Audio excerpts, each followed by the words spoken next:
When I think of diabetes, I think of myself. That's what I think of at first, because I'm diagnosed with it. And also, I think that it's a problem that, like a hazard, that holds you back from doing the things that you want to do. Those are my first two thoughts. Because without it, I can do some things that with it, I cannot do. And how long have you had diabetes? Since 2002, June. Okay. Now you're thin. Were you then? No. Okay. Tell me what happened then. In 2002, I was diagnosed. Back on June the 17th.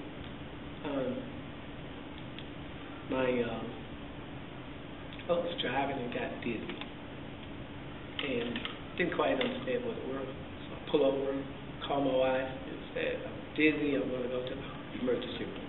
So I drove there, and my sugar was about 1100. Oh my! And they told me that I was a diabetic and that I needed to see my medical doctor. And I left the hospital and went directly to the medical doctor. And they confirmed that it was diabetes. They immediately wanted to put me on insulin. I asked for a second opinion. And so that's what we did. And I finally went to see an endocrinology up in Tupelo. They put me on pills because I was a type 2 and not a type 1. And from there it just goes on. But the reason then is because of the thyroid problems that I have, overactive thyroid, which we just finally found it, and that is one of the side effects that the doctor tells me from diabetes. And that's why I'm seeing it. Probably had it for a period of time. The last 6 months, I lost 29 pounds. And last month is when I was diagnosed, and so now I'm getting it treated. So would you like me to just continue to go on with that story? Or go somewhere else?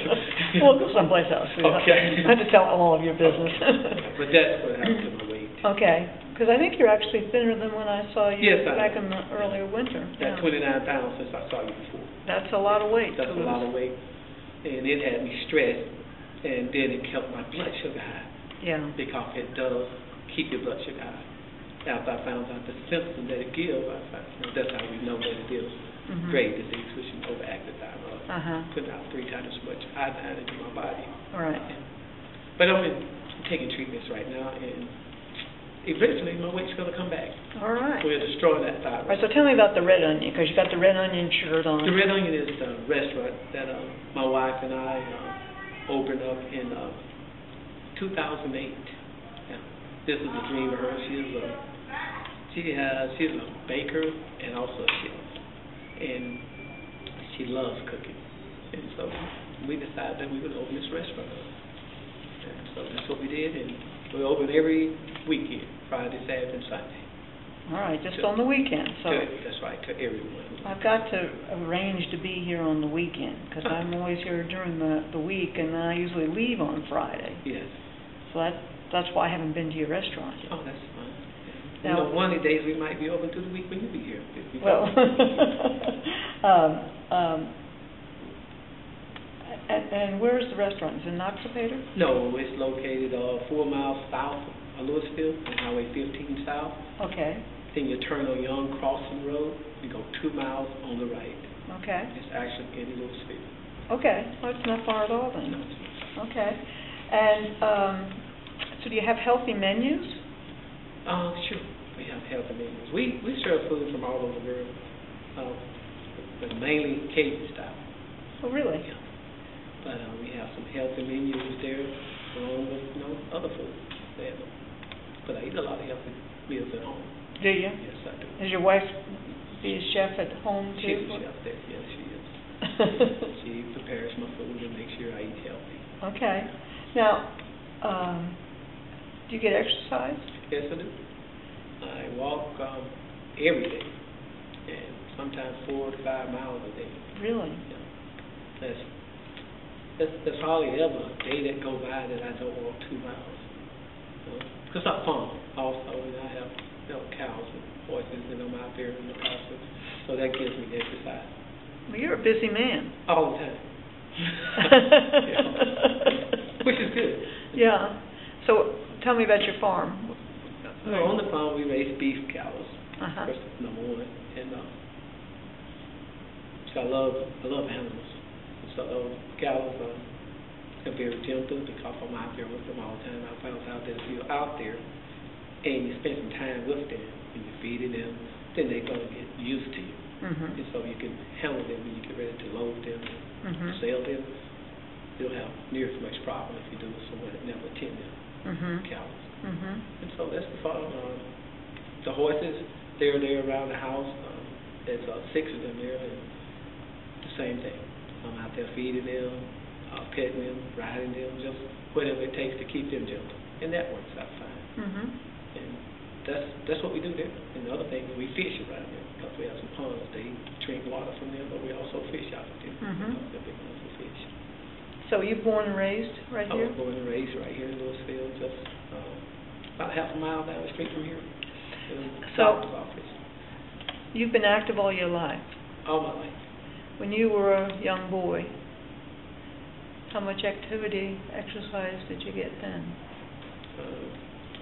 From sun up to sundown. Because, that's what we did. In those days, parents didn't allow the children to hang around inside with them. You was outside doing your chores, and then you're playing with your brothers, the siblings, and then you're playing with the neighbors. Because we all lived in a little tight community. And so it was always a lot of fun, a lot of playing, a lot of working on the farm, gardening, and then cleaning yards. That's about what we did. We kept the place clean on the outside. We farmed, whatever we grew, peas, butter beans, greens, everything that we ate, we grew it. But, we also grew the livestock, Mm-hmm. especially the pork. Mm-hmm. That was there, and also the beef was there, but it was there for milk. Now, you have some children or Yes. grandchildren? I have children and grandchildren. So are they active like that? They're very active. Are they? Yes. All right, and so what are they doing? The children now, they're all grown. They have their own families, Mm-hmm. and they all have jobs. One of them have jobs. And the children, they do what their parents tell them. And plus, they play all the time, and they participate in all the sports events that's in schools, they're in the community. They're there. So they're not sitting around watching TV? No, they don't sit around and watch TV until their parents allow them to now. They have leisure time where they do play, and can play games, video games, and watch TV. So that's their parents do that. And so they do the typical things that children do. But sounds like your children, their parents, kind of guide them into how much time they can spend on those things. They direct them, but when the bud comes in. Today, children, young people, young parents do not, they're not as tight on children were when I was growing up as my parents was on me, or as I was on them. Mm-hmm. My parents didn't allow me to do certain things that I allowed my children to do. Mm-hmm. And my children allowed their children to do things that I did not allow them to do. Mm-hmm. And I'm sure their children will do the same. So change just keeps happening. Change keep coming. Uh-huh. And then there's a lot more things that's invented out there now. They have more activities, and Mm-hmm. more is presented to them than it were Mm-hmm. for us. So that makes a difference. The problem of diabetes is growing. I drank a lot of sodas when I was a young man. From when I started working Mm-hmm. till I probably was 35 years old, Mm-hmm. or maybe older, probably. And I would drink 3 or 4 sodas a day. Didn't like water Mm-hmm. myself at all. I drank water when I had to. Just rather have that sweetness. And when I was a child growing up, loved sugar in everything I ate. Mm-hmm. I need to put some sugar on my peas, on my butter beans, even on my bread. Mm-hmm. I just loved sugar. That was time when we might have not had jelly or syrup in the house, or we had some sugar. Mhm. Well, they would take that sugar and put it in some water and make what they call sugar syrups. And we'd be eating that stuff. And knowing sugar like I do now, I know it had an effect on why, with those diabetes, with it. And as I said, I used to drink sodas and knew that I shouldn't drink it, but I wanted it because it was like I was addicted to it. And it was just drinkable. And I remember when I was working in the 90s, I was driving one day and I got really dizzy.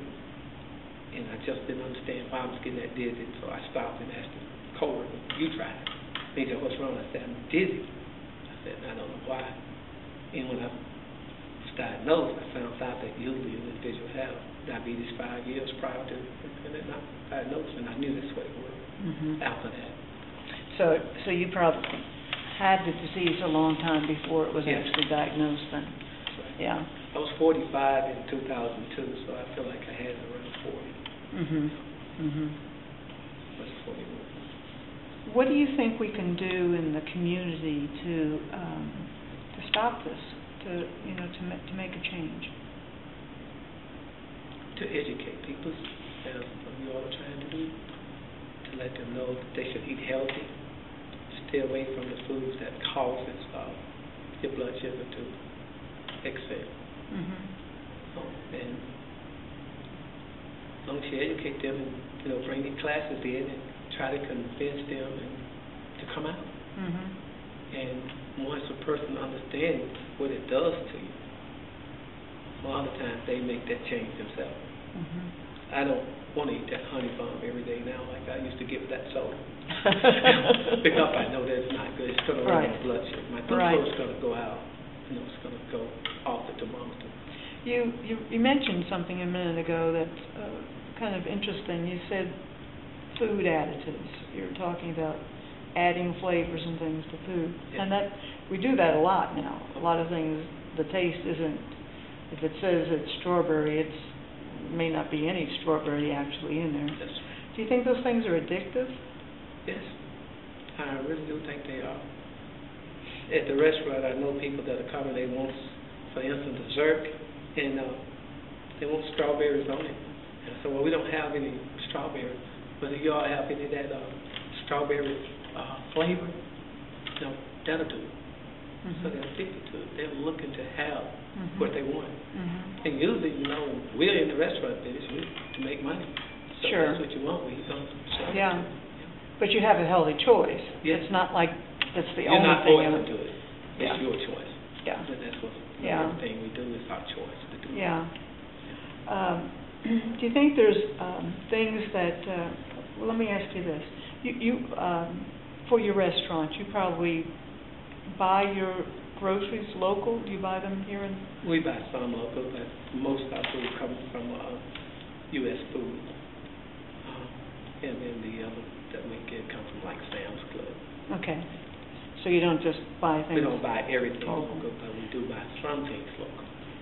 Do you have any thought about the idea of buying local? And by buying local, I don't necessarily mean buying from the grocery, because that's not necessarily local. Right. That comes from someplace else. But the produce that you use, do you? Yes. We love to buy produce, and we do buy some produce also, which is grown local. And we even grow some locals ourselves, like peas and tomatoes, butter beans, cucumbers, squash. These are things that we also grow. So you grow it and then you bring it back into the restaurant as well? Yes. Do you advertise that? No, we don't. We don't advertise it. We just go out there and get it and bring it in. Okay. Well, what do you think might happen if you started advertising it? Our clientele will probably grow. And we will get around to doing that. This is the first year that we actually done it. We talked about it after 3 years, so this year we decided we would try it. And it works fine. So we even added fried tomatoes to our menu. Green tomatoes, fried green? Yeah. Green tomatoes.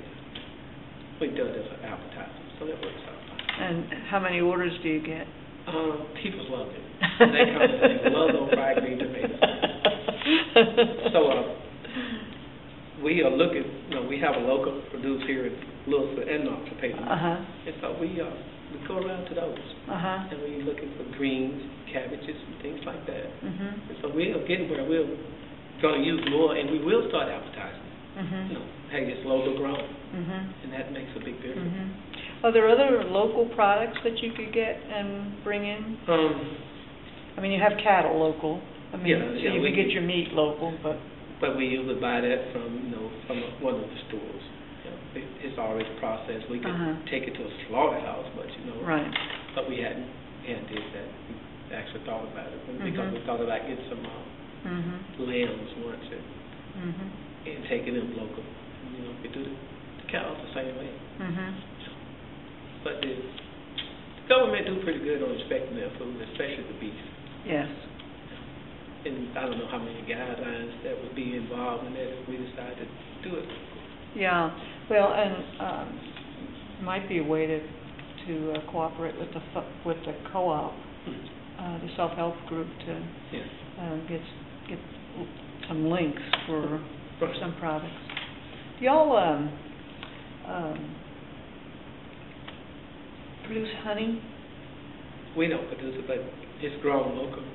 There's several people that sell honey. A certain time of the year, they'll advertise on the radio, and they'll tell you where you can pick it up. And, which is good. I love honey.